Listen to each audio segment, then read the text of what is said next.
जलता पश्चिमी पंजाब। शेखपुरा। शेखपुरा पश्चिमी दिशा में लाहौर के बगल वाला जिला है। लाहौर से मात्र 3 मील दूर रावी नदी पार करने पर इस जिले की सीमा में प्रवेश होता है। इस जिले में श्री गुरु नानक देव की जन्मस्थली ननकाना साहिब और इस गुरुद्वारे से जुड़ी विशाल जागीर है, जिससे विभाजन से पहले सिख लोगों को सालाना लगभग 20 लाख रुपए का राजस्व प्राप्त होता था। इस जिले में जमीन के ज्यादातर मालिक सिख थे, जिनके पास अच्छी जमीनें थीं और उन्होंने इस जमीन पर इतना कठोर परिश्रम करके उसे समृद्ध और उत्पादक बनाया था जितना केवल एक सिख किसान ही कर सकता है। इसके अलावा इस जिले की शहरी हिंदू और सिख आबादी के पास औद्योगिक उद्यम थे और उन्होंने व्यावसायिक घराने, कारखाने और कारखाने स्थापित किए थे। हालांकि इस जिले में सिख और हिंदू अल्पसंख्यक थे, जिनकी जनसंख्या का अनुपात इस प्रकार था: मुसलमान 63.62%, हिंदू 9.12%, सिख 18.85%।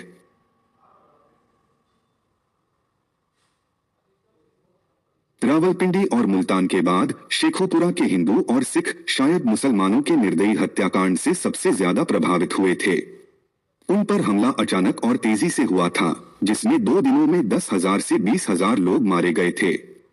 शेखोपुरा और उसके जिले के हिंदुओं और सिखों के सफाई के लिए मुस्लिम लीग के नेताओं, सिविल अधिकारियों, पुलिस और सेना के बीच शेखोपुरा में जो साजिश रची गई थी, वह इतिहास की सबसे बुरी साजिशों में से एक थी, जिसमें बड़े पैमाने पर सोची समझी और निर्दयी हत्याएं की गई। मार्च 1947 के बाद से रावलपिंडी, मुल्तान, लाहौर, अमृतसर और गुजरांवाला में हुई हिंसा की कोई भी घटना शेखोपुरा में नहीं हुई थी। यह 17 अगस्त को सीमा आयोग के निर्णय की घोषणा होने तक जारी रही। इस घोषणा से पहले तक इस बात पर खुलेआम अटकलें लगाई जा रही थी कि शेखोपुरा का वह हिस्सा जिसमें ननकाना साहिब स्थित है, किस देश को दिया जाएगा। कुछ लोगों का मानना था कि सीमा आयोग के विचारार्थ विषयों में अन्य कारक खंड का अर्थ यह हो सकता है कि उदाहरण के लिए सिखों और सिख गुरुद्वारों की जमीनें भारत को दे दी जाएं। इसलिए अनिर्णय की इस अवधि में इस जिले के मुस्लिम लीग के उपद्रवी शांत रहे, मानो तटस्थ बैठे हों।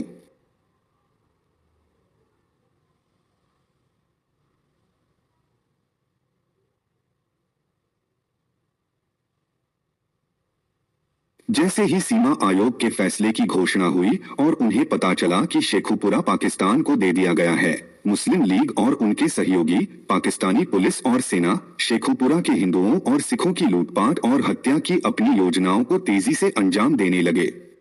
अगले ही दिन 18 अगस्त से ग्रामीण इलाकों पर हमले शुरू हो गए और 1 हफ्ते के भीतर ही जिले भर के गांवों घटनाओं का परिशिष्ट अंत में देखें में सिखों और हिंदुओं को सामूहिक रूप से खदेड़ा जाने लगा।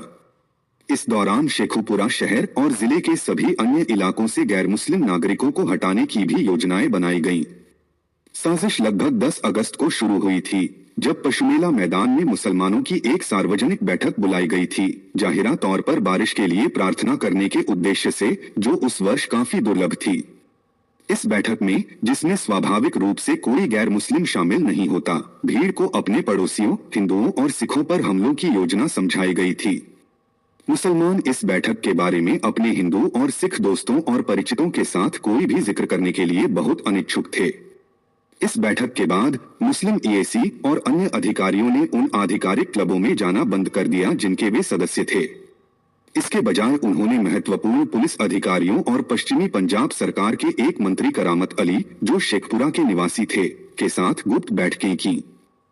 शेखपुरा के सभी प्रमुख हिंदुओं और सिखों की एक गोपनीय सूची तैयार की गई थी, जिसे Anglo Indian deputy commissioner Disney के ईसाई स्टेनोग्राफर ने गलती से उजागर कर दिया था। यह हत्या सूची थी। गुरदासपुर से सरगोधा स्थानांतरित हुए पुलिस अधीक्षक हक नवाज ने अपने नए कार्यभार संभालते हुए मुसलमानों को हिंदुओं और सिखों की हत्या के लिए उकसाया। डिप्टी कमिश्नर मुस्लिम लीग के षड्यंत्रकारियों, पुलिस और अधिकारियों के हाथों का एक सहज उपकरण था और ये सभी करामत अली से प्रेरणा और मार्गदर्शन लेते थे, जिनके निवास पर रोजाना योजना बैठकें होती थीं। स्थिति तनावपूर्ण और भयावह थी। गैर मुसलमानों को पेट्रोल देना बंद कर दिया गया था क्योंकि मुसलमान आगजनी के लिए पेट्रोल जमा कर रहे थे। 20 अगस्त के बाद सैन्य टुकड़ियां 4-5 दिनों तक शहर में आती जाती रहीं, लेकिन कोई घटना नहीं हुई। बिना किसी ठोस आधार के 24 अगस्त को कर्फ्यू लगा दिया गया। शेखपुरा में यह पहली बार था जब कर्फ्यू लगा। यहाँ भी पाकिस्तान की तरह ही कर्फ्यू लागू था। मुसलमान कर्फ्यू के दौरान इधर उधर घूमने, गैर मुसलमानों के घरों में आग लगाने और हत्याएं करने के लिए स्वतंत्र थे।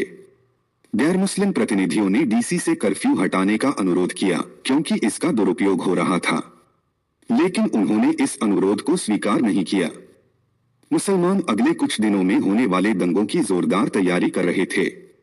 मंत्री करामत अली के घर पर मुसलमानों का आना जाना लगा रहा। 25 तारीख को गुरुद्वारा बाजार में हिंदू और सिखों के घर जला दिए गए।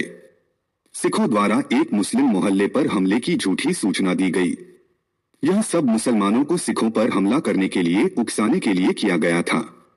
25 तारीख को रामगढ़ा पर भी एक जोरदार हमला किया गया, जहां लगभग 1200 सिख रहते थे। सिखों का पीछा मुस्लिम भीड़ और उनकी सेना कर रही थी। जब सिखों ने जवाबी कार्रवाई की तो मुस्लिम भीड़ पीछे हट गई। सेना ने मोर्चा संभाला और दोपहर लगभग 2 बजे हिंदू सिख इलाकों पर कब्जा कर लिया। लगभग 5 बजे तक इस इलाके की हिंदू सिख आबादी मारी जा चुकी थी और उनके सभी घर आग की लपटों में घिर गए थे। मुस्लिम भीड़ अब बढ़ती जा रही थी और शहर के अलग अलग हिस्सों में हमला करने के लिए फैल गई।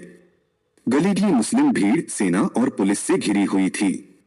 पूरे शहर में लूटपाट, आगजनी और हत्याएं 24 घंटे से ज्यादा समय तक चलती रहीं, जो केवल 26 तारीख की शाम को रुकी।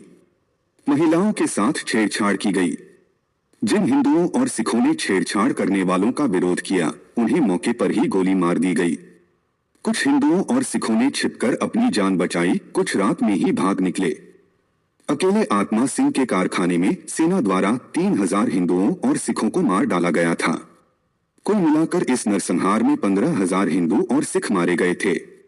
पंडित नेहरू, जो उस समय श्री लियाकत अली खान के साथ पश्चिमी पंजाब का दौरा कर रहे थे, ने शेखपुरा में मारे गए लोगों की संख्या 22,000 होने का अनुमान लगाया था। नामधारी गुरुद्वारे में 2 कुएं हिंदू और सिख महिलाओं के शवों से भर गए थे, जिन्होंने खुद को अपमान से बचाने के लिए आत्महत्या कर ली थी। इसी तरह 2 अन्य कुएं भर गए थे। शांति समिति के सदस्य स्वामी नंद सिंह की इस समिति के उनके पूर्व मुस्लिम सहयोगियों ने गोली मारकर हत्या कर दी थी। 25 अगस्त की रात को डीसी मुख्य बाजार में मौजूद थे जब आगजनी, हत्या और लूटपाट हो रही थी। शेखपुरा की दुखद कहानी विस्तार से जारी। लाहौर की तरह शेखपुरा के ग्रामीण इलाकों में भी सिखों और हिंदुओं की तलाश की गई। उन्हें उनके घरों से निकाल दिया गया और बड़ी संख्या में उनकी हत्या कर दी गई। मुसलमानों ने पूरे जिले में हिंदुओं और सिखों पर इतनी क्रूरता और व्यापकता से हमला किया कि उसकी कल्पना करना भी मुश्किल है और जिसका केवल एक अस्पष्ट अनुमान नीचे दिए गए संक्षिप्त विवरणों से लगाया जा सकता है। यह अनुमान लगाना आसान नहीं है कि पाकिस्तान की स्थापना के बाद के शुरुआती कुछ दिनों में भारत जाते हुए कितने लोग रावी नदी तक पहुंचने या उसे सफलतापूर्वक पार करने में सफल रहे। शादरा तहसील के कोटपिंडी दास गांव पर 15 अगस्त को हमला हुआ और 2 दिनों तक उसे बुरी तरह जलाया और लूटा गया। ऐसा प्रतीत होता है कि हमलावर लूट का माल हड़पने में इतने व्यस्त थे कि कई हिंदू और सिख अपनी जान बचाकर भाग निकले और बेसहारा हालत में भारत पहुंचे। बोहर चक 8 और चक 702 सभी ननकाना साहिब तहसील में पर 21 अगस्त को मुस्लिम सेना की मदद से एक साथ हमला किया गया। इन जगहों से हिंदू और सिख शरणार्थियों को ले जा रही शरणार्थी ट्रेन को लाहौर से 5 मील पश्चिम में शादरा रेलवे स्टेशन के पास रोक दिया गया और उनसे उनकी सारी संपत्ति छीन ली गई। 21 अगस्त को नांगल भूचर पर हमला हुआ। हिंदुओं और सिखों को अपनी सारी संपत्ति छोड़कर भागकर अपनी जान बचानी पड़ी। पट्टन भिंडियन रावी नदी पर पार करते समय उन पर हमला हुआ। हालांकि उन्होंने अच्छी तरह से मोर्चा संभाला और हमलावरों को खदेड़ दिया।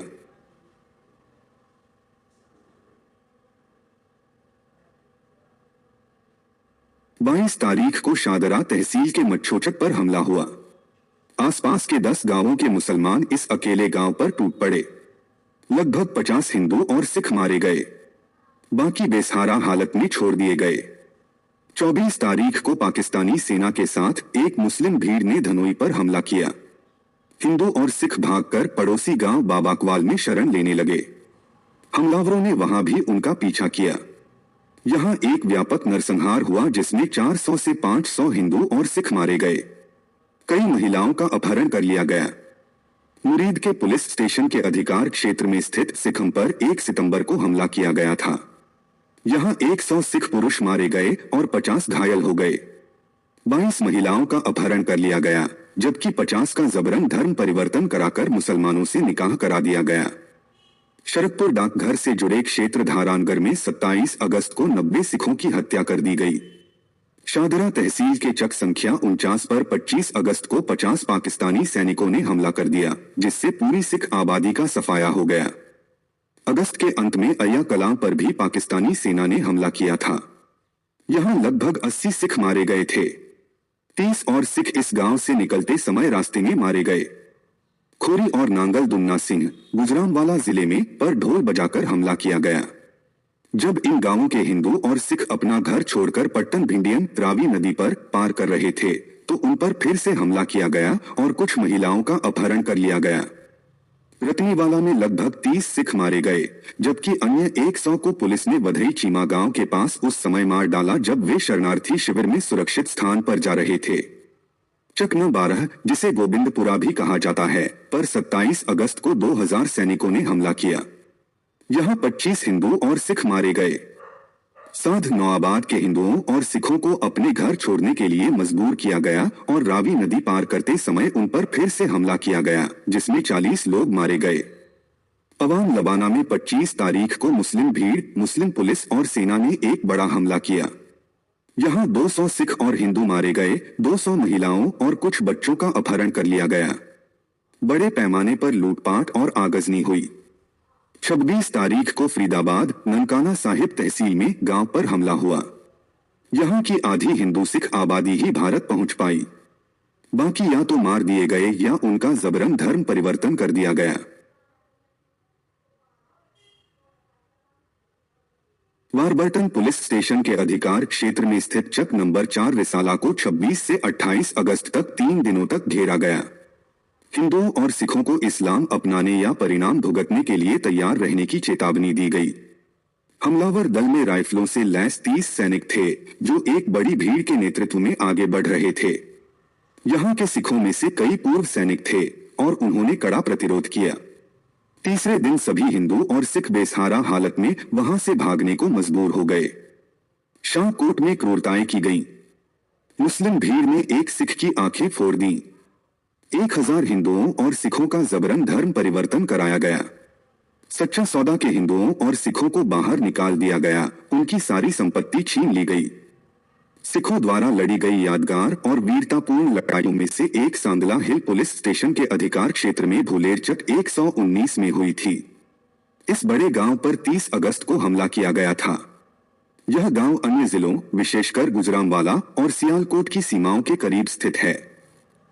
पूरे अगस्त के दौरान पड़ोसी इलाकों के मुसलमान मुस्लिम अधिकारियों की सक्रिय मिलीभगत से सिखों पर हमले की तैयारी करते रहे। 15 अगस्त के बाद भूलेर वह केंद्र था जहां आसपास के काफी बड़े दायरे के हिंदू और सिख शरण के लिए एकत्र हुए थे। 30 तारीख को मुसलमानों ने इस जगह के सिखों को भूलेर खाली करने का अल्टीमेटम भेजा, जिसे सिखों ने आक्रोश से खारिज कर दिया। फिर मुस्लिम भीड़ और पुलिस ने चारों तरफ से हमला कर दिया। 1 सितंबर को लगभग 25,000 मुसलमान हमले के लिए इकट्ठा हुए थे। हालांकि यह भीड़ का हमला सिखों का मनोबल तोड़ने में विफल रहा। यह देखकर कि लड़ाई बराबरी की नहीं है, सिखों ने लड़ते हुए मरने का फैसला किया और अपनी औरतों को बेइज्जती से बचाने के लिए उन्हें मार डाला। इसके बाद एक भयंकर और हताशाजनक युद्ध शुरू हो गया। सिखों ने अपने घरों और संपत्ति में आग लगा दी। इस मुठभेड़ में लगभग 200 सिख मारे गए। बाकी लोग लड़ते हुए भाग निकले। सांगला हिल शेखपुरा जिले का एक बड़ा और समृद्ध शहर है। 27 अगस्त को मुस्लिम सेना ने इस पर हमला किया और यह हमला कई दिनों तक जारी रहा। यहां भी वही तरीका अपनाया गया जो ज्यादातर दूसरे शहरों में मुसलमानों ने अपनाया था। कर्फ्यू लगा दिया गया, जिससे हिंदू और सिख अपने घरों में कैद हो गए, जबकि मुसलमान खुलेआम घूम रहे थे। पुलिस की मदद से हिंदुओं और सिखों के घरों में आग लगा रहे थे, हत्याएं और लूटपाट कर रहे थे। यहां लाहौर के कुख्यात मजिस्ट्रेट MG चीमा ने सिखों के खिलाफ अभियान चलाया। 300 सिख मारे गए और बड़ी संख्या में उनके सिर जबरन काट दिए गए। पुलिस की नजरों के सामने छुरा घोंपा जाता रहा। हिंदुओं को सुरक्षा का झूठा भरोसा दिया गया और सिखों को शरण न देने की सजा सुनाई गई। बाद में हिंदुओं को भी लूटा गया और मार डाला गया। इस समृद्ध शहर में कई दिनों तक भारी लूटपाट चलती रही। तलाशी इस तरह ली गई जिससे हिंदू और सिख महिलाओं का अपमान हुआ। शेखुपुरा के अन्य गांवों को बड़े पैमाने पर लूटा गया और तबाह कर दिया गया, जिनमें पुरुषों की हत्या कर दी गई और महिलाओं का अपहरण कर लिया गया। कुठियाला विरकन, खन्ना लबाना, चक 32, चक 33, मालियान शेखान, खानपुर कल्ला, हरियाला आदि हैं।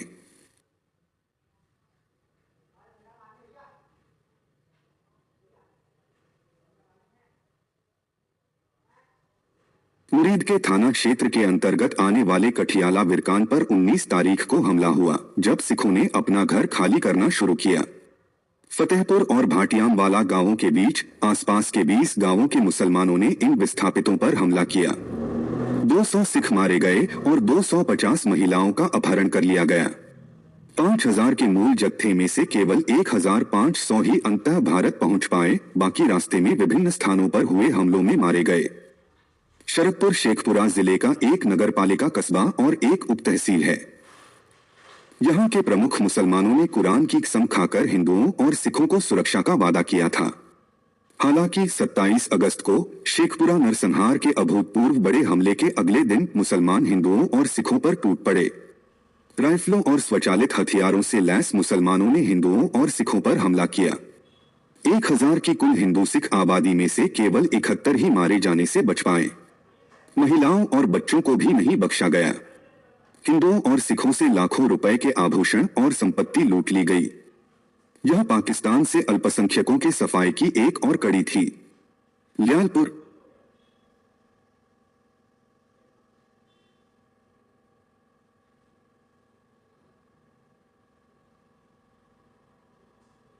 पंजाब में सिखों का सबसे समृद्ध इलाका था। आर्थिक दृष्टि से यह विशुद्ध रूप से सिखों की रचना थी। सिखों ने पीढ़ियों के कठिन परिश्रम से इस रेतीले बंजर इलाके को पंजाब का अन्न भंडार बना दिया था। लायलपुर के सिख न केवल दुनिया भर के सिखों में सबसे समृद्ध समूहों में से एक थे, बल्कि वे बेहद अनुशासित, स्वतंत्रता प्रेमी और अत्यधिक विकसित सामाजिक चेतना वाले भी थे। उन्होंने 20वीं सदी में सिख लोगों को झकझोरने वाले शिक्षा और सुधार आंदोलनों में अग्रणी भूमिका निभाई थी। वे एक स्वाभिमानी, दृढ़ और जुझारू किस्म के लोग थे जो आसानी से किसी की मार नहीं सहते थे। पाकिस्तान के आधिकारिक प्रकाशन ने मुख्यतः लायलपुर के सिखों और शेखपुरा के सिखों के बारे में ही कहा था कि उन्होंने पश्चिमी पंजाब को उग्र रूप से छोड़ा था। जी हाँ, उन इलाकों के मजबूत सिखों ने पश्चिमी पंजाब को पूरी तरह से विद्रोही रूप में छोड़ा था, न कि अपमानजनक रूप से। फिर से उन्हीं सिखों को, जिन्हें पश्चिमी पंजाब से बाहर निकालने का गवर्नर मुडी ने दृढ़ निश्चय कर लिया था। गवर्नर जनरल जिन्ना को लिखे अपने पत्र में, जिसका उल्लेख अन्यत्र किया गया है, उन्होंने कहा, मैं सभी से कह रहा हूं कि मुझे इसकी परवाह नहीं कि सिख सीमा कैसे पार करते हैं। सबसे बड़ी बात तो यह है कि उन्हें जल्द से जल्द वहां से हटाया जाए। लायलपुर में रहने वाले 3 लाख सिखों के वहां से जाने के अभी भी बहुत कम संकेत हैं, लेकिन अंततः उन्हें भी जाना ही होगा।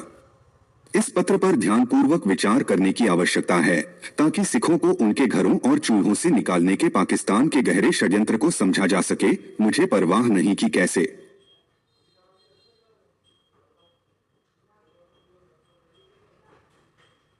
अगस्त 1947 से पहले लायलपुर कस्बे और पूरे जिले में किसी भी तरह की कोई घटना नहीं हुई थी।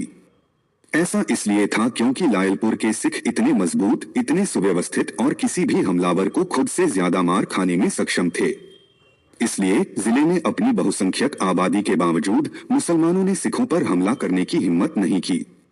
लायलपुर में चाकूबाजी की कुछ घटनाएं हुई और कुछ दिनों के लिए कर्फ्यू भी लगा, लेकिन बस इतना ही। जबकि मुल्तान, सरगोधा और झंग जैसे पड़ोसी जिलों में बड़े पैमाने पर उपद्रव हुआ था, लायलपुर के सिखों की प्रतिष्ठा ने मुसलमानों को सम्मानजनक दूरी बनाए रखने पर मजबूर कर दिया।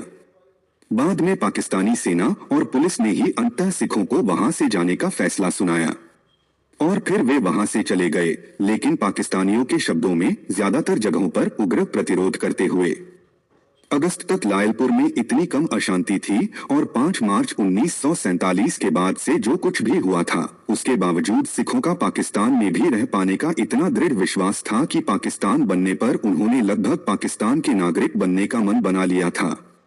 पाकिस्तान की संविधान सभा में चुने गए 2 सिख सदस्यों में से एक ज्ञानी करतार सिंह लायलपुर के निवासी थे।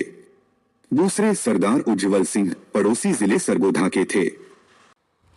लेकिन पाकिस्तान सरकार और मुस्लिम लीग की सभी गैर मुसलमानों और विशेष रूप से सिखों को पाकिस्तान से बाहर निकालने की नीति इतनी दृढ़ थी कि पाकिस्तान के अस्तित्व में आते ही शांत लायलपुर में भी सिखों और हिंदुओं का उत्पीड़न और हत्या शुरू हो गई। पाकिस्तान की स्थापना के कुछ दिनों बाद शहर के एक बहुत ही केंद्रीय स्थान क्लॉक टावर के पास लायलपुर में 2 गैर मुसलमानों की चाकू मारकर हत्या कर दी गई, जबकि वहां के डिप्टी कमिश्नर सांप्रदायिक शांति की आवश्यकता पर एक भीड़ भरी शांति बैठक को संबोधित कर रहे थे। इस घटना और इस तरह की कुछ अन्य घटनाओं ने हिंदुओं और सिखों को दिखाया कि उनके लिए हवा किस तरफ बह रही थी। अगस्त के अंत तक लायलपुर में मुसलमानों द्वारा हत्या और आगजनी बहुत आम हो गई थी और हिंदू और सिख शरणार्थी शिविरों में चले गए जो खालसा कॉलेज, आर्य स्कूल और अन्य स्थानों पर थे। पाकिस्तानी प्रशासन किस तरह काम करता है, यह इन उदाहरणों से स्पष्ट होता है। एक सिख का हाथ मुसलमानों ने उसकी कृपाण छीनकर काट दिया। पुलिस ने उस सिख को गिरफ्तार कर लिया और मुसलमानों के खिलाफ कुछ नहीं किया। कर्फ्यू के दौरान 12 सिखों को चाकू मारे गए, जबकि कर्फ्यू लागू होने के बावजूद मुसलमान खुलेआम घूमते रहे और हिंदुओं और सिखों पर हमला करते रहे। एक महिला को मुस्लिम जंगली लोगों ने एक हिंदू से छीन लिया जब वे दोनों भारत जाने के लिए हवाई जहाज पकड़ने हवाई अड्डे जा रहे थे। ग्रामीण इलाकों में हमले सितंबर की शुरुआत में ही शुरू हो गए थे। उस समय तक पूरा पश्चिमी पंजाब मानो आग की लपटों में घिर चुका था। हर जगह हिंदुओं और सिखों पर हमले हो रहे थे और वे ज्यादातर भारत की ओर पलायन कर रहे थे। लायलपुर के सिखों पर सबसे आखिर में हमला हुआ और सिर्फ पाकिस्तानी सेना ही थी जो उनसे निपटने में पूरी तरह से सक्षम थी। चक 37 गांव लाहौर शोरकोट रेलवे लाइन के पास स्थित है। 4 सितंबर को एक शरणार्थी ट्रेन को इस गांव के पास रोक दिया गया और मुस्लिम सेना ने उस पर हमला कर दिया, जिसमें 50 सिख मारे गए। इस नरसंहार के बाद ट्रेन को फिर से चला दिया गया। 28 अगस्त को एक समृद्ध व्यापारिक कस्बे जरामवाला पर एक बड़ी मुस्लिम भीड़ ने हमला कर दिया। हालांकि शहरवासियों, हिंदुओं और सिखों ने शुरुआत में अच्छा प्रतिरोध किया, लेकिन भीड़ ने उस अस्पताल पर हमला बोल दिया जहां अगस्त के 25 से 26 के शेखपुरा आतंक से भागे सिखों ने शरण ली थी। इन असहाय सिखों में से 57 मारे गए और उनकी 40 महिलाओं का अपहरण कर लिया गया। जारनवाला पर हमला 10 दिन या उससे भी ज्यादा समय तक चला। मंडी, स्कूल और तुरानंद अस्पताल जैसे विभिन्न शरणार्थी शिविरों में बड़ी संख्या में हिंदू और सिख मारे गए, जिनकी अनुमानित संख्या लगभग 700 थी। 700 महिलाओं का अपहरण किया गया और घायलों की संख्या लगभग 1000 थी। यह हमला पंडित नेहरू और श्री लियाकत अली खान की संयुक्त यात्रा के बाद योजनाबद्ध किया गया था, ताकि भारतीय प्रधानमंत्री को पाकिस्तान के इस हिस्से में एक साफ सुथरा रिकॉर्ड दिखाया जा सके। समुद्री तहसील के चक नंबर 143, जिस पर 4 और 5 सितंबर को मुस्लिम भीड़ ने हमला किया था, से 700 की कुल सिख आबादी में से 3 से अधिक सिखों के भारत आने की जानकारी नहीं है। इस तथ्य की अपनी एक गंभीर कहानी है। कमालिया, एक बड़े शहर पर लगभग 15 अगस्त को हमला हुआ। यहां मुस्लिम अधिकारियों ने सुबह से ही सक्रिय होकर 3500 हिंदुओं और सिखों की हत्या करवा दी और बहुत बड़ी संख्या में खासकर हिंदुओं का जबरन धर्म परिवर्तन करवाया। लूटपाट आदि जैसे अन्य विवरण पाठक की कल्पना पर ही छोड़ देना बेहतर है। बल्लों की हेड़ वह अड़चन थी जहां से मोंटगोमरी, लायलपुर, सरगोधा और मुल्तान आदि से आने वाले हिंदू सिख काफिलों को सतलुज नदी पार करके भारतीय क्षेत्र में प्रवेश करना पड़ता था। यहाँ इन काफिलों को अक्सर कई दिनों तक रोककर रखा जाता था और उनकी गहन तलाशी ली जाती थी। ये तलाशी वास्तव में हिंसक हमले थे जिनमें पाकिस्तानी सेना, पुलिस और मुस्लिम गुंडों द्वारा हिंदू और सिख शरणार्थियों से उनकी कीमती चीजें छीन ली जाती थीं। 13 सितंबर के आसपास बल्लों की हेड़ पहुंचे 90,000 के विशाल सिख काफिले से 4000 के एक समूह को जबरन अलग कर दिया गया और भाई फेरू की ओर मोड़ दिया गया। इस समूह पर रास्ते में हमला किया गया और इसमें से मुश्किल से 250 लोग बच पाए। सितंबर की शुरुआत में चक 305 पुलिस स्टेशन चटियाना के अधिकार क्षेत्र में के आसपास के 8 से 9 गांवों के हिंदुओं और सिखों को आने की धमकी देकर घर छोड़ने पर मजबूर किया गया। उन हथियार छीन लिए गए और उन्हें पूरे दिन प्यासा रखा गया। फिर उन्हें कूच करने का आदेश दिया गया। पीछे वालों पर बार बार हमला किया गया, उन्हें मार डाला गया और उनकी महिलाओं का अपहरण कर लिया गया। और भी बहुत दुर्व्यवहार के बाद उन्हें एक रेलगाड़ी में धकेल दिया गया। यह रेलगाड़ी शोरकोट रोड लाइन पर 5 मील पर रुकी और पाकिस्तानी सेना और पुलिस ने उस पर हमला कर दिया। यह 9 सितंबर को हुआ। इस रेलगाड़ी में सवार 5,000 हिंदुओं और सिखों में से केवल 6 ही जीवित बचे। हिंदुओं और सिखों का कत्लेआम इतना व्यापक था। पश्चिम से पलायन करते समय हिंदुओं और सिखों पर बार बार हमले, हत्या और लूटपाट की। गांव-गांव से इसकी पुष्टि करने वाली कहानियां आ रही हैं। कई गांवों के हिंदू और सिख 200 हेड में एकत्र हुए, जहां 8 सितंबर को हमला हुआ और जगह पार्टी। इस हमले में बचे लोग अपने आश्रय स्थल से निकलकर सलूजाल के पास फिर से हमला करने लगे। यह बड़ी संख्या में हिंदू और सिख मारे गए और आक्रमणकारियों ने भारी लूटपाट की। क्योंकि बचे लोगों की परीक्षाएं अभी खत्म नहीं हुई थी, क्योंकि पाकिस्तान मल्लों की हेड पर, जहां से उन्हें भारत में प्रवेश करना था, एक बार फिर उनका सामान लूट लिया गया। तो तहसील के रकबा 310 और अन्य पड़ोसी गांवों के सिख और हिंदू निवासियों को पाकिस्तानी सेना और मुस्लिम नेशनल गार्ड्स के हाथों बहुत ही भयानक अनुभवों से गुजरना पड़ा। अगस्त के अंतिम सप्ताह में मुस्लिम सेना ने सिख बस्तियों पर हमले शुरू कर दिए। इस क्षेत्र के मुस्लिम उपविभागीय अधिकारी ने कुरान की बार बार कस्में दिलाकर और सिखों पर हमला न करने का वादा करके सिखों को सुरक्षा का झूठा भरोसा दिलाया। हालात असहनीय होते देख 1 सितंबर को 5,000 सिख पैदल ही इलाका छोड़ गए। फिर भी एसडीओ ने कुरान के नाम पर वादा किया कि वह उन्हें टोबा टेक सिंह से ट्रेन में बिठाएगा और भारत तक उनकी सुरक्षित निकासी का प्रबंध करेगा। हालांकि टोबा टेक सिंह ले जाने के बजाय उन्हें चक नंबर 95 ले जाया गया, जहां मुस्लिम सेना और मुस्लिम नेशनल गार्ड्स ने उन पर हमला किया। इस ट्रेन पर एक बड़ी मुस्लिम भीड़ और मुस्लिम नेशनल गार्ड्स ने हमला किया। ये हमले बार बार हुए और टोबा टेक सिंह और डब्बनवाला रेलवे स्टेशनों के बीच 1,500 से ज्यादा सिख मारे गए। चक 204 और उसके आसपास के गांवों के सिखों के एक काफिले को बल्लो की हेड पर मुस्लिम पुलिस ने लूट लिया। बल्लो की हेड वह स्थान है जिसका उल्लेख भारत और पाकिस्तान के बीच जंक्शन के रूप में पहले ही किया जा चुका है। इस काफिले के एक हिस्से को पुलिस ने भाई फेरू की ओर मोड़ दिया, जहां हमला किया गया और काफिले के 220 लोग मारे गए, 250 घायल हुए और 15 महिलाओं का अपहरण कर लिया गया। इस काफिले के अन्य हिस्सों पर भी बार बार हमले हुए और उन्हें लूटा गया। शांगा मंगा के पास खुदिया के पास मुस्लिम गांव वालों ने इस काफिले के रास्ते को अवरुद्ध करने और उन्हें फंसाकर कत्लेआम करने के लिए नहर का बांध तोड़ दिया। हालांकि काफिले के साथ चल रही गोरखा सेना ने सराहनीय दृढ़ता दिखाई। कहा जाता है कि गोरखा जमादार गले तक पानी में चल रहा था, लेकिन उसने मुसलमानों को यह एहसास दिलाया कि अगर वे नहर का पानी बहाकर शरारत करते रहे तो उन्हें बहुत नुकसान होगा। भारतीय सेना की ओर से जवाबी कार्रवाई की धमकी ने मुसलमानों को यह एहसास दिलाया कि उनकी सुरक्षा इस शरारत को रोकने में ही निहित है। इसलिए उन्होंने टूटे हुए बांध की मरम्मत की और काफिला आगे बढ़ गया। 3 सितंबर को लायलपुर रेलवे स्टेशन के लोको वर्कशॉप शेड में हुए हमले में 3 सिख मारे गए। मारे गए लोगों में एक बच्चा भी शामिल था। तारकाबाद रेलवे क्रॉसिंग पर मुस्लिम सेना ने 60 सिखों की गोली मारकर हत्या कर दी, जो एक सिख काफिले का हिस्सा थे और भारत जाने के लिए निकल रहे थे। यह 3 सितंबर को हुआ था। ऊपर वर्णित घटनाएं बहुत कम हैं, इतनी कम कि लायलपुर जिले में हुई कुल घटनाओं का 2% से भी कम। जिन गांवों पर हमला हुआ और जिनमें हताहत हुए, उनके नाम इस पुस्तक के अंत में संलग्न हमलों की सूची में दिए गए हैं। जैसा कि ऊपर बताया गया है, लायलपुर के सिख एक दृढ़ अनुशासित समूह थे और उन दिनों वे सौभाग्यशाली थे कि उन्हें निस्वार्थ और शांतचित्त नेताओं का एक समूह मिला, जिन्होंने शैतान को शर्मिंदा करने के लिए पाकिस्तान सरकार के उन नियमों का पूरी तरह से पालन करने का फैसला किया, जिन्हें उस सरकार ने कभी गंभीरता से लागू नहीं किया। इनमें से कुछ कार्यकर्ताओं को पूर्वी पंजाब में फंसी मुस्लिम महिलाओं और बच्चों को बचाने का श्रेय दिया जा सकता है।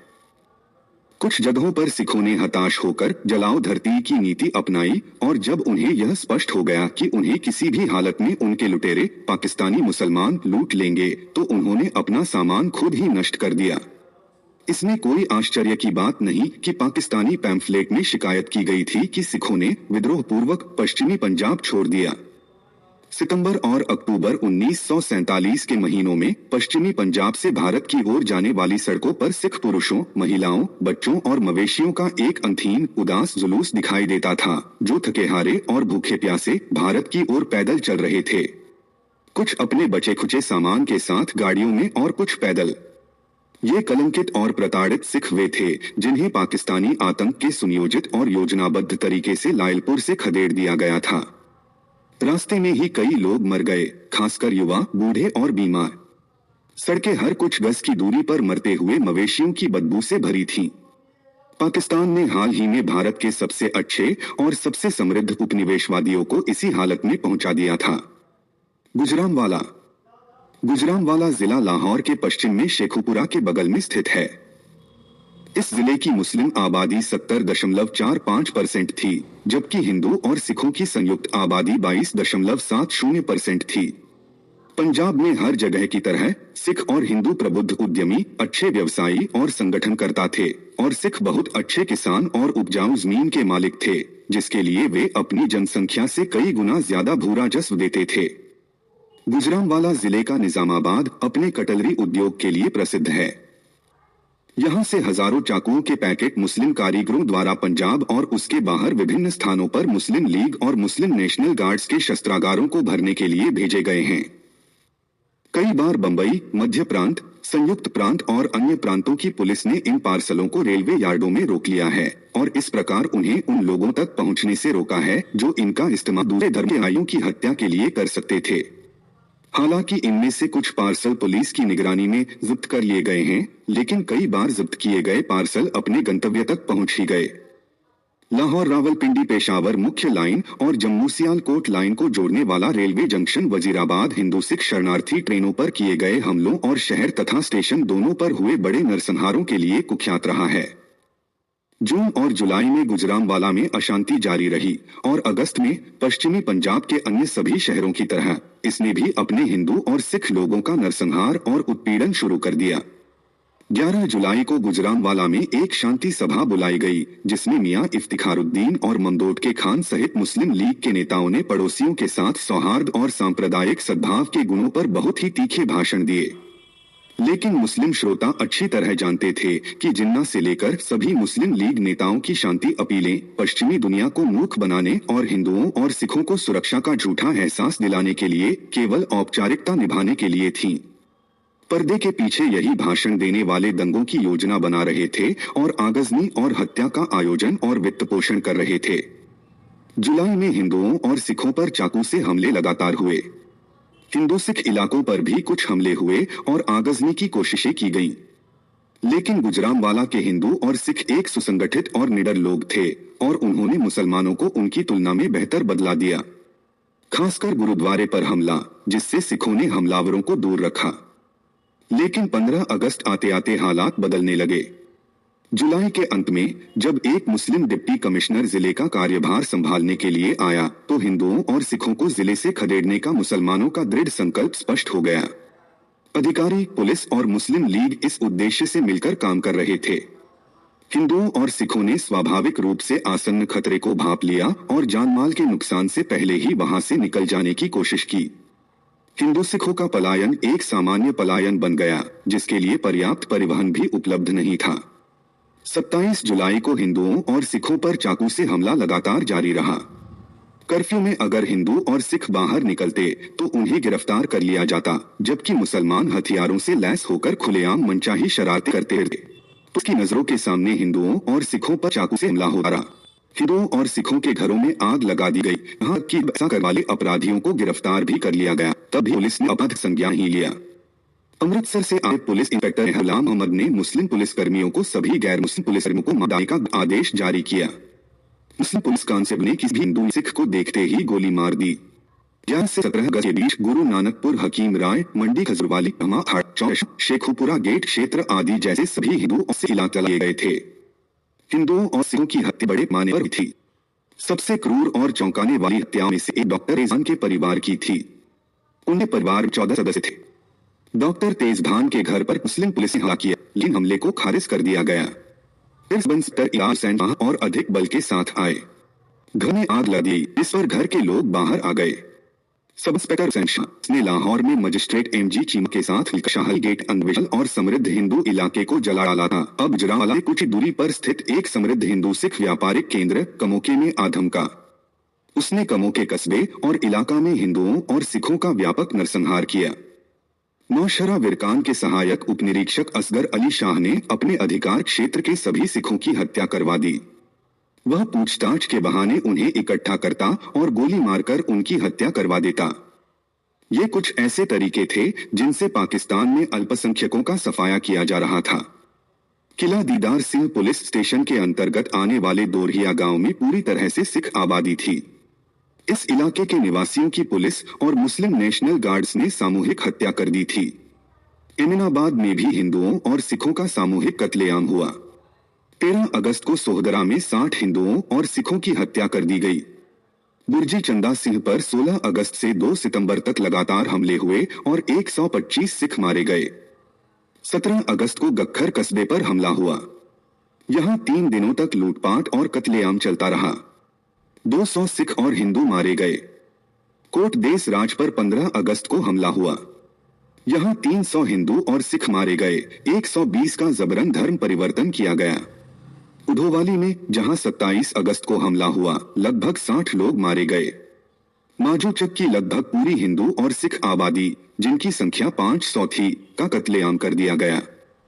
5 सितंबर को राम के चट्ठा गांव पर हमला हुआ। यहां हिंदुओं और सिखों ने मुसलमानों से अपनी बेइज्जती बचाने के लिए अपनी ही महिलाओं की जान ले ली। 3 सितंबर को मंडी सुखोकी पर हमला हुआ। सिखों को हिंदुओं के घरों से निकालकर बेरहमी से मार डाला गया। शरारत को रोकने में ही निहित है, इसलिए उन्होंने टूटे हुए बांध की मरम्मत की और काफिला आगे बढ़ गया। 19 अगस्त को धरुंकल पर हमला हुआ। 80 की कुल सिख आबादी में से केवल 20 ही हमले में बच पाए। किला दीदार सिंह पुलिस स्टेशन के अंतर्गत धारीवाल में हिंदुओं और सिखों का एक बड़ा नरसंहार हुआ। हिंदू और सिख अपना घर खाली कर रहे थे, तभी लालपुर के पास उन पर हमला किया गया। 1000 लोग मारे गए। वढोन पुलिस थाने के अधिकार क्षेत्र में आने वाले गांवों में भी हिंदू सिख जीवन का बड़ा विनाश हुआ, जिस पर मोहम्मद आजम मजिस्ट्रेट और डीएसपी ने हमला किया था। लाधोवाली चीमा में एक बड़ा नरसंहार हुआ। 125 हिंदू और सिख मारे गए और 50 घायल हुए। 200 महिलाओं का अपहरण कर लिया गया। सागर गांव के लोगों ने वीरतापूर्वक प्रतिरोध किया और उनमें से अधिकांश मुस्लिम हमलावरों से लड़ते हुए मारे गए। मारी ठाकरान में 76 लोग मारे गए। लेमल, मिर्जापुर, थपनाला और मिर्जा जानी हिंदू और सिखों की क्षति हुई। गुजरांवाला से 3 मील दूर लोहिंवा गांव रहा करने के लिए लाहौर से मुस्लिम गुंडे लाए गए थे। यह 30 से 40 सिख मारे गए। एक और गांव लोहिंवाला पर सेना ने हमला किया, जो जानबूझकर रोकी गई एक ट्रेन हुई और इस गांव पर हमला किया। सिखों को खदेड़ दिया गया और हिस्से में 100 सिख मारे गए। वर्ग में 42 हिंदू और सिख मारे गए।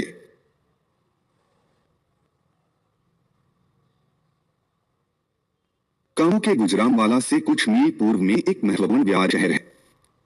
हिंदुओं और सिखों ने यहाँ फलती मिल, कारखाने और बैंक स्थापित किए थे। यहाँ 16 अगस्त को मुस्लिम के आगमन पर हिंदुओं और सिखों की लूटपाट और हत्या शुरू हुई। 16 अगस्त को हिंदुओं और सिखों की दुकानों से चावल की 100 बोरियां लूट ली गईं और अगले दिन मुसलमानों ने अनाज से भरा एक पूरक लूट लिया। एक महिला की गोली मारकर हत्या कर दी। आम हमला 21 तारीख को शुरू हुआ, जब उसने 50 से 60 हिंदुओं और सिखों को उनके घरों से बाहर निकाला और उन्हें गोली मार दी। 23 तारीख को चावल की भूसी बनाने वाली 8 फैक्ट्रियां, जो सभी हिंदुओं और सिखों की थीं, जला दी गईं और हिंदुओं और सिखों के कई घर भी जला दिए गए। जब हिंदुओं और सिखों ने मुस्लिम अधिकारियों की मांग पर 60,000 रुपए का भुगतान किया, तब यह आगजनी और हत्या अस्थायी रूप से रुकी। लेकिन कुछ ही समय बाद मुसलमानों ने ये गतिविधियां फिर से शुरू कर दी और भारी लूटपाट हुई, जिसमें सेंट्रल बैंक और मंडी में 4 लाख रुपए मूल्य का गेहूं भी शामिल था। 24 तारीख को दमदम साहिब गुरुद्वारे पर हमला हुआ। गुरुद्वारे के अंदर ग्रंथी और कई सिखों की 1000 की मुस्लिम भीड़ ने हत्या कर दी। बाद में निजी घरों में शरण लिए हुए 150 अन्य हिंदुओं और सिखों की भी हत्या कर दी गई। सितंबर की शुरुआत में पश्चिमी पंजाब से आ रही एक हिंदू सिख शरणार्थी ट्रेन पर कमोके में पुलिस और सेना की शह पर एक मुस्लिम भीड़ ने हमला कर दिया। ट्रेन में शरणार्थियों को 2 दिनों तक बिना पानी के रखा गया था। शरणार्थियों के पास जो भी बचाव के हथियार थे, जैसे लाइसेंसी बंदूकें, वे उनसे छीन लिए गए। भीड़ ने यात्रियों पर चाकू और भाले से हमला किया, जबकि पुलिस ने भागने की कोशिश करने वाले किसी भी व्यक्ति को गोली मार दी। पाकिस्तानी सेना ने गोलीबारी का दिखावा किया, लेकिन उनकी गोलियां भीड़ की ओर नहीं बल्कि आसमान की ओर थीं और थोड़ी ही देर बाद वे भी भीड़ और पुलिस के साथ मिलकर यात्रियों को गोली मारने लगी। ज्यादातर पुरुष शरणार्थियों को या तो मार दिया गया या गोली मार दी गई। महिलाओं को अलग अलग बांट दिया गया। बुजुर्गों को बाद में काटा गया, जबकि छोटे बच्चों को बांट दिया गया। बच्चों को जमीन पर जोर से पटककर मार डाला गया। वजीराबाद, जो एक महत्वपूर्ण हिंदू सिख व्यापारिक केंद्र था, रायविंड की तरह हिंदू और सिख शरणार्थी ट्रेनों पर बड़ी संख्या में हमलों के लिए कुख्यात हो गया। 12 अगस्त को एक ट्रेन अमृतसर से रवाना हुई। इसके हिंदू और सिख यात्रियों पर पहला हमला लाहौर से 5 मील पूर्व में मुगलपुरा में हुआ और लगभग सभी की हत्या कर दी गई। कुछ लोग जो बच गए वे वजीराबाद और उसके आगे पहुंच गए। 13 तारीख को वजीराबाद में हिंदुओं और सिखों का आम नरसंहार हुआ। मंडी को जला दिया गया और भारी लूटपाट हुई। उसी दिन बाजार में फिर से आम लूटपाट हुई और बाजार में मौजूद सभी हिंदुओं और सिखों की हत्या कर दी गई। मुस्लिम आतंक से भाग रहे हिंदुओं और सिखों को लेकर वजीराबाद से आ रही ट्रेनों को कुछ मील दूर निजामाबाद में रोक दिया गया। जम्मू जाने वाली रेलवे पटरी, जहां हिंदू और सिख शरणार्थी सबसे नजदीकी रास्ता समझकर जा रहे थे, हटा दी गई। इस ट्रेन पर भी हमला हुआ, लेकिन सौभाग्य से इसका एस्कॉर्ट सिख था और इस तरह मुस्लिम भीड़ हिंदू और सिख यात्रियों से सुरक्षित दूरी पर रही। मोंटगोमेरी,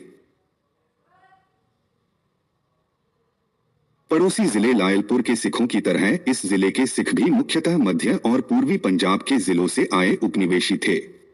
उनमें से कई पूर्व सैनिकों के वंश थे, जिन्हें 20वीं सदी की शुरुआत से ही युद्ध सेवा के लिए ब्रिटिश सरकार से अनुदान मिला था।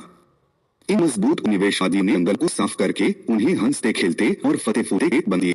स्थानीय मुसलमान जंगली थे, जंगली अनपढ़ लोग जिनकी कट्टर भावनाओं को इस क्षेत्र की मुस्लिम लीग ने आसानी से काट सके, जो बड़े गैर जमींदार थे और जिनमें न तो सिखों और हिंदू जैसा हस था, न ही उद्योग और योग्यता, जिन्होंने इस क्षेत्र में समृद्धि लाई थी।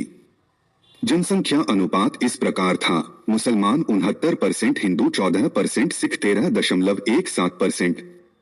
मोंटगोमरी शहर में उपद्रव 18 अगस्त को शुरू हुआ, सीमा आयोग के फैसले की घोषणा के ठीक एक दिन बाद।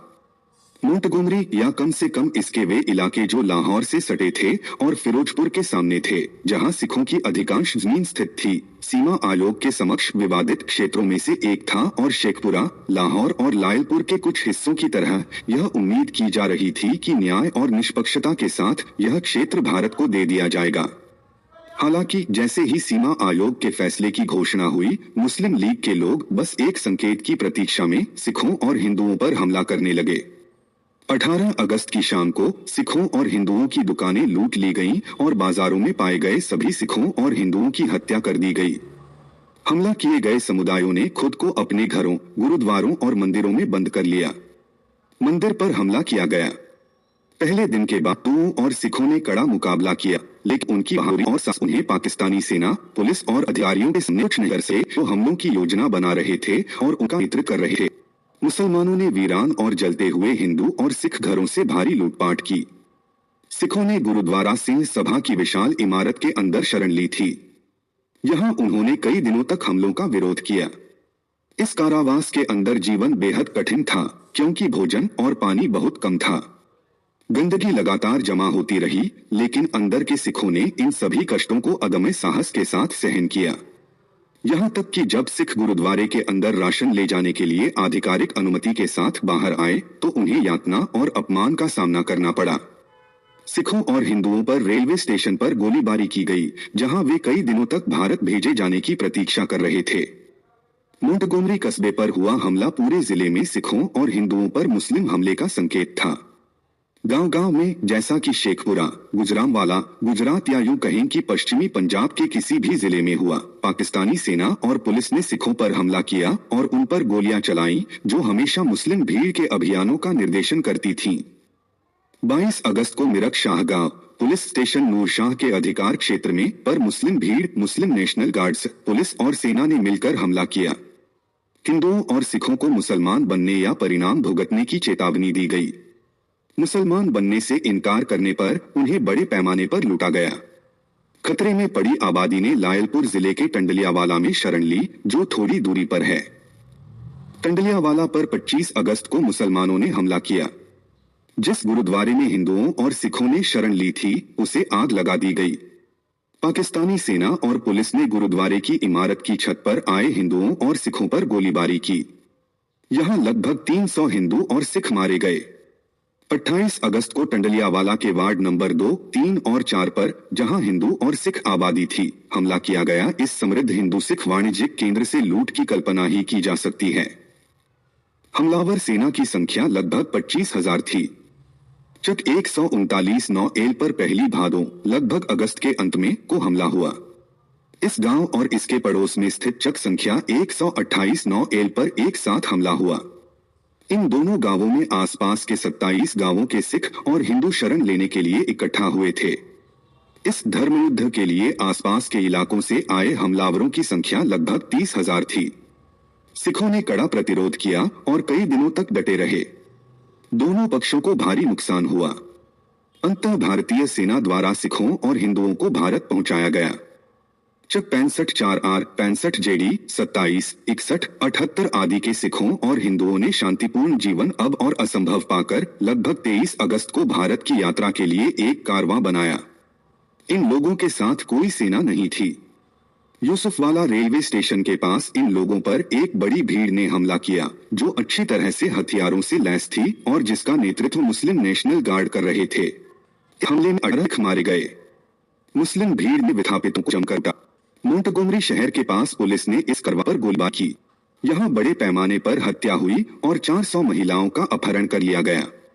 स्थिति को निराशाजनक पाकर कई सिख महिलाओं ने मुसलमानों के हाथों अपमान से बचने के लिए खुद को जलाकर या कुएं में कूदकर आत्मदाह कर लिया। पुजरा शाह मुकीम में हमला 22 अगस्त को हुआ और कई दिनों तक जारी रहा।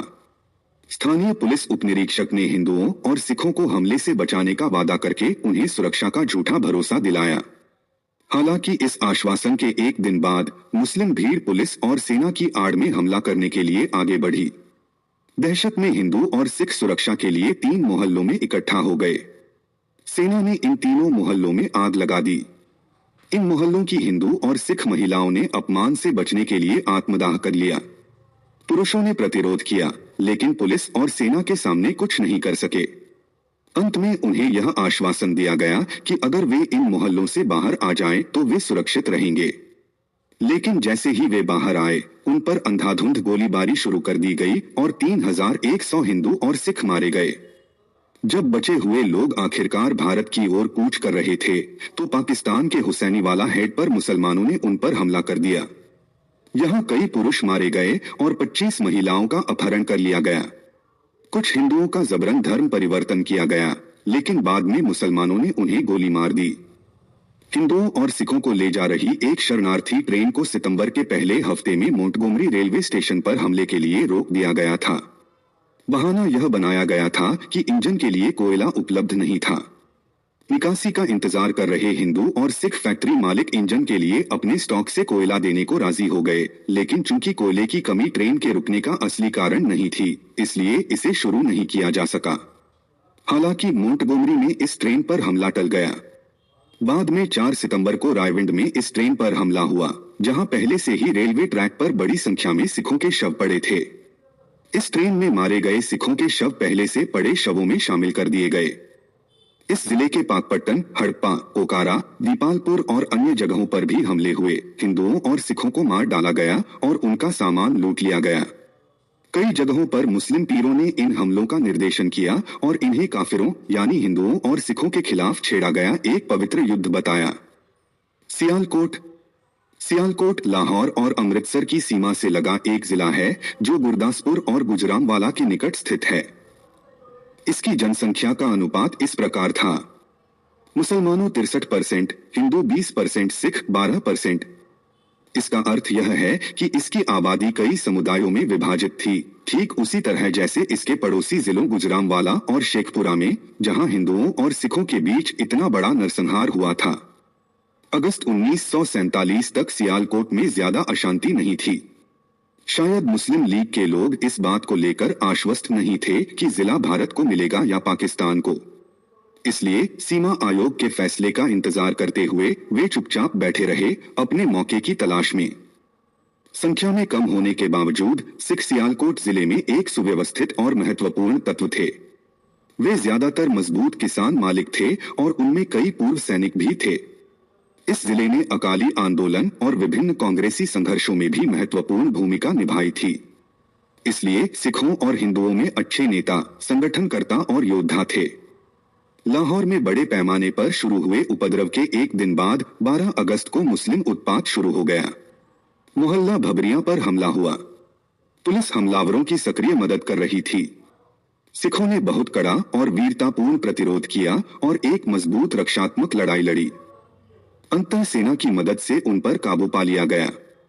इस दिन ज्यादा आगजनी नहीं हुई, लेकिन काफी संख्या में हिंदुओं और सिखों की हत्या कर दी गई। इस हमले के बाद सियालकोट से हिंदुओं और सिखों का पलायन शुरू हो गया। उन्होंने या तो जम्मू का रास्ता लिया या अमृतसर का।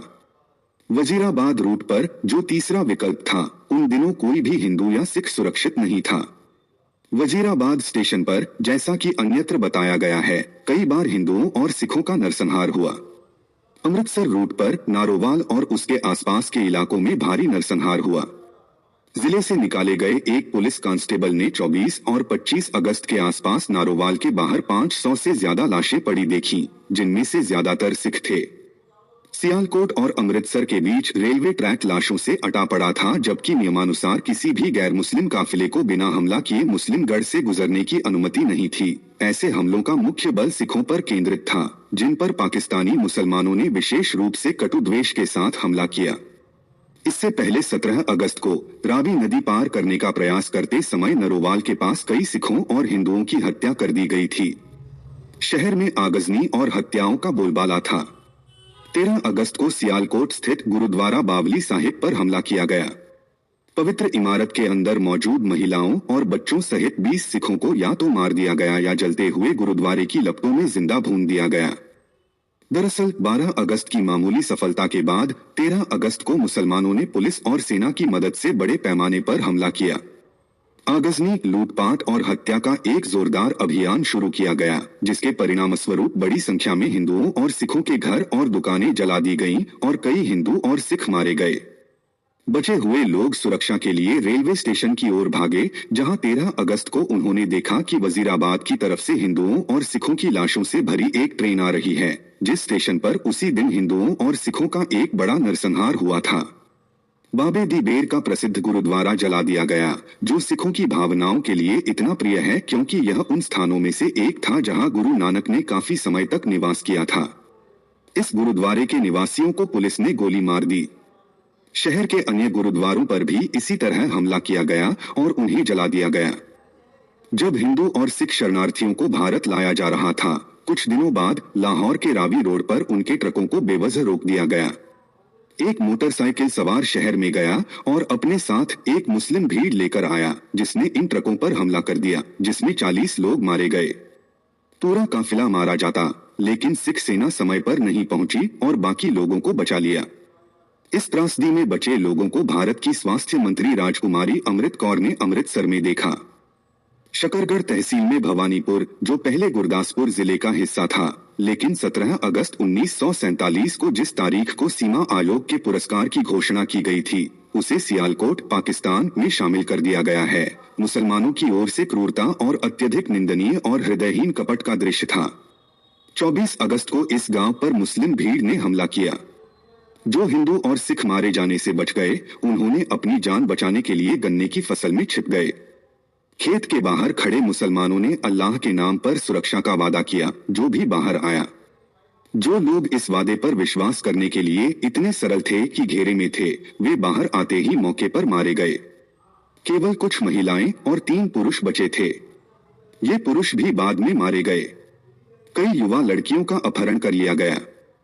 बदोमाली गांव पर हमला किया गया, जिसमें बड़े पैमाने पर हत्याएं हुई और कई महिलाओं का अपहरण कर लिया गया। नीचे भारतीय सेना द्वारा बचाई गई 15 वर्षीय हिंदू अपहरित लड़की पारसिनी का बयान दिया गया है। पूर्वी पंजाब सरकार के मुख्य संपर्क अधिकारी को दिया गया उसका बयान इस प्रकार है। लगभग 3 महीने पहले हमारे गांव पर मुसलमानों ने हमला किया और हमारी गली, जिसे समाज वाली गली के नाम से जाना जाता है, को आग लगा दी गई और संपत्ति लूट ली गई। उन्होंने हिंदू आबादी के सामने घोषणा की कि अगर वे शांतिपूर्वक चले जाएं, तो उन्हें रावी नदी पार करके भारत की ओर सुरक्षित रास्ता दिया जाएगा। जब पुरुष, महिलाएं और बच्चे अपने घरों से बाहर निकले तो मुस्लिम हमलावरों ने खुली गलियों में महिलाओं के साथ अत्याचार किए और सभी जवान लड़कियों को उठा ले गए और बहुत बड़ी संख्या में पुरुषों और बूढ़ी महिलाओं को मार डाला गया। मुझे बागबानपुरा के एक तांगा चालक फजलदीन उर्फ फज्जा ने जबरन उठा लिया। हमलावरों ने बहुत बड़ी संख्या बागबानपुरा की थी। उस समय श्रीमती प्यारी, जो अब बाहर मौजूद हैं, और उनकी चचेरी बहन प्यारी भी मेरे साथ थीं। लाभू और अल्लाह रखा नाम के 2 आदमी इन दोनों लड़कियों के साथ थे और उन्हें अपने साथ चलने के लिए मजबूर कर रहे थे। हम तीनों लड़कियां 3 आदमियों के साथ पैदल चलीं और पासियावाला में एक मुसलमान के घर पर रात बिताई, जिसका नाम मुझे याद नहीं है। इस घर का मालिक अल्लाह रखा का चाचा था, जिसने बड़ी प्यारी का अपहरण कर लिया था। अगले दिन हमें रात के करीब 10 बजे फिर से बागबानपुरा ले जाया गया। मुझे फज्जा के घर ले जाया गया और बाकी 2 लड़कियों ने भी वहीं रात बिताई। रात के दौरान लाभू ने बड़ी प्यारी की इच्छा के विरुद्ध, जो बाहर मौजूद थी, उसके साथ बलात्कार किया और उसकी 2 सोने की अंगूठियां भी छीन लीं। अगली सुबह प्यारी नाम की इन दोनों लड़कियों को क्रमशः अल्लाह रखा और लाभू अपने साथ ले गए।